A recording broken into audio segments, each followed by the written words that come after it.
In the last chapter of RK Motors' Legend of Le Mans, we deconstructed the pieces involved in Ford's domination of Ferrari at Le Mans. With the help of Mark Allen and the team at Rare Drive, we answered the question, how do you dismantle a legend? In this chapter of Legend of Le Mans, we'll dissect the titan of technology that is the venerable GT40 Mark II of yesteryear. The team at Rare Drive will take us deeper into the technology employed by Ford and Shelby American to secure the win, not only for Ford, but for America. Let's take a look at the GT40 chassis number 1046, as well as the runner-ups in the 66 Le Mans, to see how they stack up. Ford's effort to win at Le Mans became known as Ford Total Performance, in which they spent 3 years of effort and budgets totaling $3 million to dominate the motorsports arena in 1966. Ferrari's prototype class match to the GT40 was the 330 P3. The 330 P3 was an impressive performer on paper, weighing in at only 1,600 pounds and was powered by a 4-liter V12 producing 420 horsepower. This made for an astonishing power-to-weight ratio of 0.263 horsepower per pound. Now, these specifications bested that of the GT40, but Le Mans was not conceived to bow out to bench racing.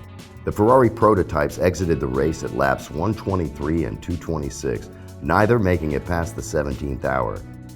The third placing manufacturer of the 66 Le Mans was Ferrari, whose 275 GTBC finished 8th overall. The Ferrari was the second heaviest car out of the top 3 manufacturers, weighing in at around 2,500 pounds, but sported a V12 engine producing 290 horsepower and 188 pound-feet of torque, giving the 275 a power-to-weight ratio of 0.118 horsepower per pound. The second placing manufacturer was Porsche, with its 906 Longtail finishing 4th. The Porsche was the lightest of the top placing cars with a 1,300 pound weight and featured a 2-liter flat 6 pumping out 225 horsepower and 145 pound-feet of torque. The Porsche had a much better power-to-weight ratio than that of the Ferrari, with 0.165 horsepower per pound. As for the GT40, the dominant factor behind its performance becomes readily apparent: sheer power. The Ford weighed in at around 2,600 pounds with no less than 485 horsepower and 475 pound-feet of torque, being ringed out of a 7-liter 427 cubic inch V8. That helped provide the GT40 the best power-to-weight ratio of the 3, at 0.180 horsepower per pound, despite being the heaviest of the lot. The GT40 also had the highest top speed out of the 3 at an astounding 215 miles per hour, versus that of the Porsche at 175 miles per hour and the Ferrari at 171 miles per hour. Ford Total Performance indeed. With any race, it rarely comes down to performance numbers, but rather a myriad of factors. That's where the experts at Rare Drive come in, to discuss key components of the chassis, aero, and engine that helped solidify Ford's engineering will to win the 1966 Le Mans. The story goes, Ford's 289 was originally intended to power the manufacturer-commissioned GT40s in the 1966 Le Mans, but just months before the race, a decision was made to implement Ford's new 427 FE V8. One of the things that they tried, like Shelby always did, was how do we make it faster? How do we make it faster? How do we make it more reliable? And so they experimented in '65 with a 427 engine in the GT40. But for the '66 season, they decided to go full steam ahead with the big block program. So what they did was they ordered several cars in batches of 2 or 3 from Ford Advanced Vehicles in the UK, and they sent over rolling chassis, basically like this, what you're seeing here, and then they would begin the process of converting it to fit the 427 and to address any of their perceived shortcomings of the original design. In addition to variances in the monocoque chassis to support the big block, various suspension and brake bits needed to be bolstered to accommodate the added power and speed.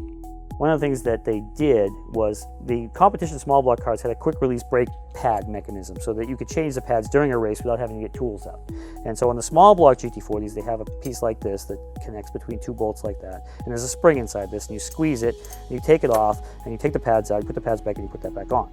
But Shelby's concern was that this would get lost. I mean, it's off, it's a loose piece that you can put down on the ground. It's nighttime, it's raining maybe during a race. You don't want to be searching around for that and wasting time. So they took and redesigned that system. So what they did was they put a hinge on it and they relocated the lower bolt hole and put this hinge on. So now when you want to use this, you just squeeze it, hinge it out of the way, put the new pads in, hinge it back down. It doesn't get lost. The rugged chassis was complemented by a flowing exterior design, including such subtle improvements like the 1966 car's nose being reworked for better aerodynamics with the added benefit of a shorter profile, saving 19 pounds in weight. This tail was on the car at Le Mans when it won. And so this is a significant piece of the car. It's better part of half the bodywork. And so we documented that it was the original tail by photographs, period photographs, and details on the car that correspond with details on the chassis. These tails are incredibly light compared to a small block Mark I GT40. It has very thick, heavy fiberglass. And one of the things that Shelby didn't like was that the fiberglass was so heavy. He didn't see any sense to it. So he made his fiberglass much, much thinner. And so this fiberglass, as you can see, is nothing. I mean, it's just made of tissue paper, basically. And so when you look at pictures of the car at Le Mans, you can see that this whole tail is caved in from just air force coming over it and gravity. Fortunately, it was in very good shape. It had some work to it over its life and some parts cut out of it and a little bit of damage here and there. And of course, a lot of damage from the Le Mans race. You can see all the star marks from rocks kicking up and chipping it. With these engines, they hit exactly the right combination of durability versus performance. They had enough performance to outrun all the other cars and run 210 miles an hour, which was the fastest anybody had ever run at that track. It was a very simple car to drive, and I think that is all what helped lead to its success.